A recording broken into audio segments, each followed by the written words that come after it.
Otherwise everybody is very smart, very intelligent. Sir, ತಾವು ಈ ತರ ಅವೇರ್ನೆಸ್ ಪ್ರೋಗ್ರಾಮ್ಸ್ ನೀವು ತುಂಬಾ ಚೆನ್ನಾಗಿರೋ ಕ್ವಶನ್ ಕೇಳಿದ್ರಿ. This is very very important. Rates ಎಲ್ಲ ಎಷ್ಟು, ಅದಕ್ಕೂ ಡಬಲ್ ಇಂಪಾರ್ಟೆಂಟ್ ಕ್ವಶನ್ ಇದು. ಈ ಕ್ವಶನ್ ಎಲ್ರಿಗೂ HUAD ಅನ್ನೋದು ಬಳಕೆಯಲ್ಲಿದೆ. ಅದು ಕ್ರಾಸ್ ಚೆಕ್ ಮಾಡಬೇಕು. BAS ಆಪ್ ಡೌನ್ಲೋಡ್ ಮಾಡ್ಕೋಬೇಕು. ನಿಮ್ ಫೋನ್ ಅಲ್ಲೇ 1 ಸೆಕೆಂಡ್ ಜ್ಯುವೆಲರಿ ಶಾಪ್ ಅಲ್ಲಿ ನೀವು ಓಪನ್ ಮಾಡಬಹುದು. ನೀವು ಜ್ಯುವೆಲರ್ ಮಾಡ್ತಾ ಇರೋದು ಕರೆಕ್ಟ್ ತಪ್ಪ ಅಂತ 1 ಸೆಕೆಂಡ್ ಅಲ್ಲಿ ಕಂಡುಹಿಡಿಬಹುದು. ಸೊ ಈ ತರ ಟ್ರಾನ್ಸ್ಪರೆನ್ಸಿ ಪ್ರೋಗ್ರಾಮ್ಸ್ ಇರಬೇಕಾದ್ರೆ ಯಾರು ಏನು ಮೋಸ ಹೋಗೋದಕ್ಕೆ ಸಾಧ್ಯತೆನೇ ಇದೆ. Definitely sir. ಕೃಷ್ಣರಾಜು ಸರ್, ಈಗ ಡಿಜಿಟಲ್ ಗೋಲ್ಡ್ ಲೋನ್ ಅಂತ ಬಂದಿದೆ ಸರ್, ಅದ್ರ ಬಗ್ಗೆ ಕೆಲವೊಂದಿಷ್ಟು ಕನ್ಫ್ಯೂಷನ್ ಇದೆ ಜನರಿಗೆ. ಗೋಲ್ಡ್ ಅಂದ್ರೆ ಡಿಜಿಟಲ್ ಮೂಲಕ ತೆಗೆದುಕೊಳ್ಬಹುದಾ, ಅಲ್ಲಿ ಯಾವ ರೀತಿ ಇರುತ್ತೆ, ಹೇಗೆ ಬಳಕೆ ಮಾಡ್ಕೊಳ್ಬೇಕು, ಸೇಫಾ ಅನ್ನೋದು ಪ್ರಶ್ನೆ ಇದೆ ಸರ್. ಈಗ ಡಿಜಿಟಲ್ ಲೋನ್, ಗೋಲ್ಡ್ ಲೋನ್ ಅಂತ ಈಗ ಅವರು ಹೇಳ್ತಾ ಇದ್ರು, ಸಾಕಷ್ಟು ಇಂಟೆಲಿಜೆಂಟ್ ಪೀಪಲ್ ಆರ್ ಇಂಟೆಲಿಜೆಂಟ್ ಅಂತ. ಇಲ್ಲಿ ಇಂಟೆಲಿಜೆನ್ಸ್ ಅನ್ನೋದು ಯಾವ್ದ್ರ ಮೇಲೆ ಡಿಪೆಂಡ್ ಆಗುತ್ತೆ ಅಂದ್ರೆ ಲಿಟ್ರಸಿ ಮೇಲೆ. ಅಂದ್ರೆ ಕಂಪ್ಯೂಟರ್ ಲಿಟ್ರಸಿ ಇರಬಹುದು ಅಥವಾ ರಿಲೇಟೆಡ್ ಲಿಟ್ರಸಿ ಇರಬಹುದು. ಇದೆಲ್ಲ ಜನಕ್ಕೆ ಎಷ್ಟು ಜನಕ್ಕೆ ಗೊತ್ತಿದೆ ಲಿಟ್ರಸಿ. ಹಾಗಾಗಿ only limited people can avail this type of online gold ಲೋನ್ಗಳನ್ನ. ಕರೆಕ್ಟ್. ಸೊ ಹೀಗಾಗಿ ಅಲ್ಲಿ ಸಾಕಷ್ಟು ರೇಟ್ಸ್ ಬಗ್ಗೆ ಮಾಹಿತಿ ಇರೋದಿಲ್ಲ, ಮತ್ತೆ ಹಿಡನ್ ಕಾಸ್ಟ್ ಎಲ್ಲ ಇರ್ತದೆ, ಮತ್ತೆ ಎಷ್ಟೋ ಫ್ರಾಡ್ ಕಂಪನಿಗಳು ಇರಬಹುದು, ರಿಜಿಸ್ಟರ್ಡ್ ಇಲ್ಲದೆ ಇರಬಹುದು. ಜನರು ಸಾಕಷ್ಟು ಮೋಸ ಹೋಗ್ತಾ ಇದಾರೆ. ಡೆಫಿನೆಟ್ಲಿ. ಈಗ ಗೋಲ್ಡ್ ಪರ್ಚೇಸ್ ಮಾಡುವಾಗ್ಲೂ ಸಾಕಷ್ಟು ಮೋಸ ಹೋಗಿರೋರು ಎಜುಕೇಟೆಡ್ ಪೀಪಲ್ ಜಾಸ್ತಿ ಇದ್ದಾರೆ, ಅದ್ರಲ್ಲಿ ಏನ್ ಡೌಟೇ ಬೇಡ. ಸೊ ಅದ್ರಲ್ಲಿ ಮೇಕಿಂಗ್ ಚಾರ್ಜಸ್ ಅಂತ ಇರ್ತದೆ, ಜೊತೆಗೆ ಇನ್ ಬೇರೆ ಬೇರೆ ಚಾರ್ಜಸ್ ಎಲ್ಲ ಇರ್ತದೆ. ಮತ್ತೆ ಅದು ಪ್ಯೂರಿಟಿ ಇತ್ತೀಚೆಗೆ ಬಂದಿರುವಂತದ್ದು. ಮೊದ್ಲೆಲ್ಲ ಪ್ಯೂರಿಟಿನೂ ಇಲ್ಲ. ಎಷ್ಟೋ ಜನ ಗೋಲ್ಡ್ ಅಂತ ನಾನ್ ಪ್ಯೂರ್ ಗೋಲ್ಡ್ ಅನ್ನು ಪರ್ಚೇಸ್ ಮಾಡಿರೋದು ಇದೆ. ಇವೆಲ್ಲ ಸಾಕಷ್ಟು ಸೊಸೈಟಿನಲ್ಲಿ ಮೋಸ ಹೋಗಿರುವಂತದ್ದು ಇದೆ. ಅದರಿಂದ ಗೋಲ್ಡ್ ಪರ್ಚೇಸ್ ಮಾಡ್ಬೇಕಾದಾಗ ಸಾಕಷ್ಟು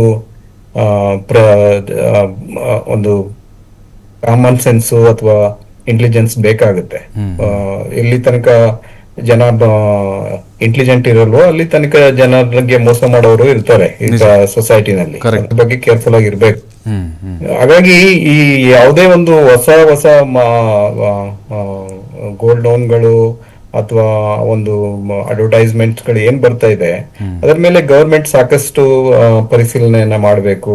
ಈವನ್ ಒಬ್ರು ಇಬ್ರಿಗೂ ಕೂಡ ತೊಂದರೆ ಆಗ್ಬಾರ್ದು. ಆ ರೀತಿಯ ಒಂದು ಸರ್ಕಾರಗಳು ರೂಲ್ಸ್ ಅನ್ನ ತಂದು ಅವ್ರಿಗೆ ಸಾಕಷ್ಟು ಪನಿಷ್ಮೆಂಟ್ ಅನ್ನ ಅಥವಾ ಅವ್ರಿಗೆ ರೆಗ್ಯುಲೇಟ್ ಮಾಡೋಂತದನ್ನ ಮಾಡ್ಬೇಕು. ಇಲ್ಲ ಅಂತಂದ್ರೆ ಏನಾಗ್ತದೆ, ಇದನ್ನ ಮಿಸ್ಯೂಸ್ ಮಾಡ್ಕೊಳ್ಳೋದು ಜಾಸ್ತಿ ಆಗುತ್ತೆ. ಎಲ್ಲಿ ಈ ಒಂದು ಜನರ ಒಂದು ಬೇಡಿಕೆ ಹೆಚ್ಚಾಗ್ತದೋ ಅದರಲ್ಲಿ ಸಾಕಷ್ಟು ಕೆಲವರು ಒಳ್ಳೆಯವರು ಇರ್ಬೋದು, ಜ್ಯುವೆಲರಿ ಕಂಪನಿಗಳು ಇಲ್ಲ ಅಂತ ಹೇಳ್ತಾ ಇಲ್ಲ, ಪ್ರೊಫೆಷನಲ್ ಆಗಿ ಮಾಡ್ತಾರೆ. ಆದ್ರೆ ಅವ್ರಿಗೆ ತದ್ವಿರುದ್ಧವಾಗಿ ಇನ್ನೊಂದು ಮಾರುಕಟ್ಟೆ ಉಟ್ಕೊಳ್ಳುತ್ತೆ. ಆ ಮಾರುಕಟ್ಟೆನಲ್ಲಿ ಸಾಕಷ್ಟು ಜನರಿಗೆ ತೊಂದರೆ ಆಗುವಂತ ಸಾಧ್ಯತೆಗಳು ಇರ್ತದೆ. ಅದರಿಂದ ಸಾಕಷ್ಟು ಜನರು ಗೋಲ್ಡ್ ಲೋನ್ ತಗೋಬೇಕಾದಾಗ ಈ ಪಬ್ಲಿಕ್ ಸೆಕ್ಟರ್ ಬ್ಯಾಂಕ್ಗಳಲ್ಲಿ ಲೋನ್ ತಗೊಳ್ಳೋದು ಬಹಳ ಉತ್ತಮ ಅಂತ ಅನ್ಸುತ್ತೆ ನನಗೆ. Yes, definitely sir. Krishnaraj sir, ಸಾಕಷ್ಟು ಉಪಯುಕ್ತವಾದಂತಹ ಮಾಹಿತಿನ ನಮ್ಮ ಜೊತೆ ಹಂಚಿಕೊಂಡ್ರಿ. ಧನ್ಯವಾದ ಸರ್ ನಿಮಗೆ. ಶ್ರೀಧರ್ ಸರ್, ತಮಗೂ ಕೂಡ ಧನ್ಯವಾದ. ಬಹಳಷ್ಟು ವಿಚಾರಗಳನ್ನ ನಮ್ಮ ವೀಕ್ಷಕರಿಗೆ ತಿಳಿಸ್ಕೊಟ್ರಿ. Thank you. ಎಸ್, ನಾವು ನೋಡ್ತಾ ಇದ್ದೀವಿ ಈಗ ಗೋಲ್ಡ್ ಲೋನ್ ಪರ್ಸೆಂಟೇಜ್ ಜಾಸ್ತಿ ಆಗಿದೆ. ಗೋಲ್ಡ್ ಯಾಕಂದರೆ ರೇಟ್ ಕೂಡ ಜಾಸ್ತಿ ಆಗಿದೆ ಅಲ್ವಾ, ಹಾಗಾಗಿ ಒಂದು ಸೇಫ್ ಝೋನು ಯಾವಾಗ ಬೇಕಾದರೂ ಕೂಡ ನಾವು ಬಿಡಿಸ್ಕೊಳ್ಬೋದು, ಜೊತೆಗೆ ಎಮರ್ಜೆನ್ಸಿ ಇದ್ದಾಗ ನಾವು ತೆಗೆಸ್ಕೊಳ್ಬೋದು ಅಂತೇಳಿ. ಬಟ್ ಇದು ಆರ್ಥಿಕತೆ ಮೇಲೆ ಪರಿಣಾಮ ಬೀರುವಂಥ ಸಾಧ್ಯತೆಗಳು ಮುಂದಿನ ದಿನಗಳಲ್ಲಿ ಇದೆಯಂತೆ. ಬಟ್ ನಮ್ಮ ಜನ ಅಂದ್ಕೊಂಡಿದ್ದಾರೆ ಮುಂದಿನ ದಿನಗಳಲ್ಲಿ ಏನಾದರೂ ಗೋಲ್ಡ್ ರೇಟ್ ಕಡಿಮೆ ಆಗುತ್ತಾ ಆವಾಗ ತೆಗೆದುಕೊಂಡ್ರಾಯ್ತು ಅಂತ. ಖಂಡಿತವಾಗ್ಲೂ ಬಂಗಾರದ ಬೆಲೆಯಲ್ಲಿ ಇಳಿಕೆಯಾಗುವಂಥ ಸಾಧ್ಯತೆಗಳು ಕಡಿಮೆ ಇದಾವಂತೆ.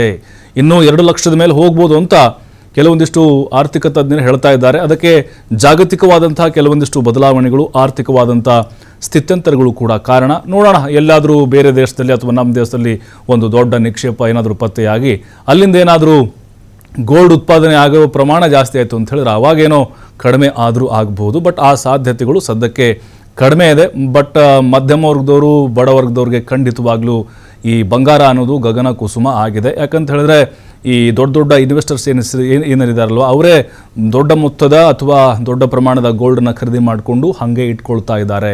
ಯಾಕಂದರೆ ಶೇರ್ ಮಾರ್ಕೆಟು, ಮ್ಯೂಚುವಲ್ ಫಂಡು ಇದೆಲ್ಲವೂ ಕೂಡ ಕಡಿಮೆ ಮಾಡ್ತಾ ಇದ್ದಾರೆ ಜನ, ಮತ್ತು ರಿಯಲ್ ಎಸ್ಟೇಟ್ ಆ ಕಡೆನೂ ಕೂಡ ಗಮನವನ್ನು ಕೊಡ್ತಾ ಇಲ್ಲ.